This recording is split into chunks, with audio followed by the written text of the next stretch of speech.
Over the last couple of years, we've heard artificial intelligence be talked about all over the world.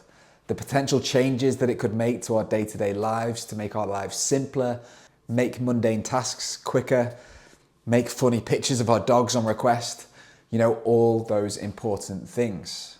But alongside the positive impacts that AI might bring to us, there's also this fear that energy used to power data centers facilitating the training and operation of large language models and artificial intelligence more broadly is off the charts. It's out of control. On the one hand, we have a technology that promises to accelerate human progress. On the other, we've got a technology that allegedly could just accelerate catastrophic climate change. And the cat is really out of the bag. AI is here to stay.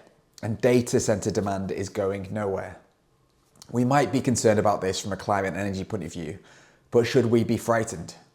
Or is this really just a blip on the global energy system? Well, let's have a look at some of the stats and see what is really happening. But before we jump in, if you haven't already, please do hit subscribe to this channel. And if you have a look below to sign up to my mailing list to get good news stories about the energy transition in your inbox. Okay. Back to the stats on AI. What is really happening? Well, a report earlier this year by the International Energy Agency called Energy and AI sets out some of the key points. A typical AI data center could consume as much electricity as 100,000 households. And you know what? That seems like a really significant amount of energy to me, and it sounds like a problem. The report goes on to say that data centers worldwide consumed 1.5% of the world's electricity in 2024, or 415 terawatt hours. And the IEA expects that demand to double by 2030 to around 945 terawatt hours each year, and potentially 1,200 terawatt hours by 2035. That really is a huge amount of electricity. The IEA report seems to suggest that the increase in electricity demand could be met by both natural gas plants as well as renewables. So if data centers powering AI are powered by natural gas, well, that may well be a bad thing for the climate. It may be a disaster for the climate. But I guess let's just hold on for a minute here. Let's get some context. The 415 terawatt hours of demand in 2024 was for all data centers. So all those emails you have stored, all those photos that you could have in the cloud, the whole of Netflix and Disney Plus and Spotify, social media, every website online, all of my YouTube videos, all of that, plus the beginnings of AI data center demand, well, that was only 1.5% of global electricity demand in 2024. That actually seems lower than I would have expected. And when we zoom out to total energy demand that year, 415 terawatt hours was only 0.2% of primary energy delivered to the whole energy system. But we know that primary energy is a bit misleading. There's a huge amount of waste in that figure. So let's assume we actually used half of the energy we burnt to deliver that energy. Maybe the whole of data center demand could only have been 0.5% of the total energy we needed around the world in 2024. Okay, that's still significant. But if we can power those data centers cleanly, and with growth in the electricity sector worldwide, mainly being from renewables, is this really as big a problem as we're making out? Oh, but renewables can't power data centers 24/7. Well, no, they can't. But Ember recently reported that solar, coupled with battery storage, can provide a base load of power for similar costs to other generators today for most of the world.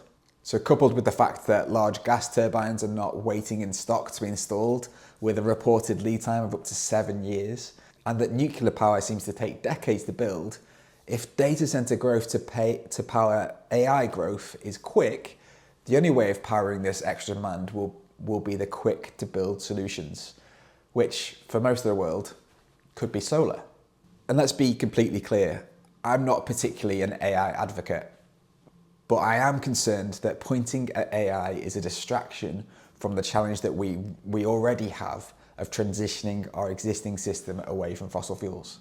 And I wonder if this is part of the delay tactics used by the incumbent energy industry to slow the transition. Look over there. AI is going to cause climate change using 1 or 1.5% of global energy. Don't look at us shipping tankers of oil around the world or wasting 50% of energy in losses within electricity generation or exhausting heat from buildings in boiler flues as we burn natural gas.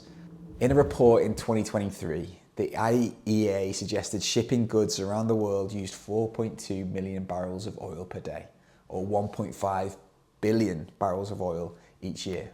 Another report suggested that 40% of shipping was just moving fossil fuels around the world.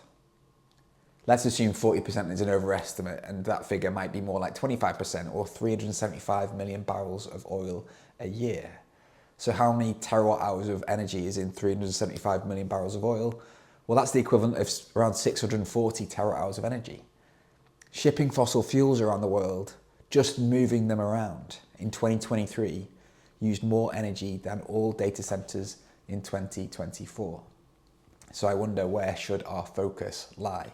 And coupled with the techno-optimist view of what AI could unlock, so higher efficiency in solar and battery development, quicker computing, cures for diseases, speeding up of our processes in everyday life, you start to wonder, or you start to dream, or at least hope, that AI could be part of the climate solution.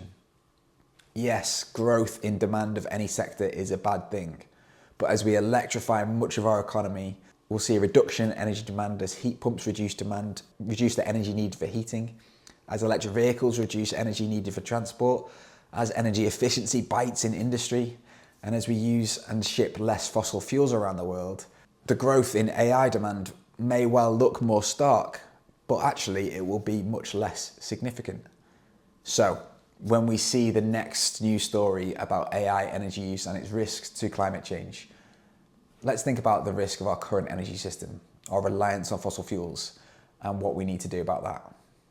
And I guess the last thing to say, I'm not qualified to make any comment on the risks of AI on cybersecurity or on geopolitical tensions or on artificial general intelligence that doesn't have our best interests in mind, or on the development of AI being managed by a few very wealthy American or Chinese companies and researchers and regulated in the age of Mr. Trump.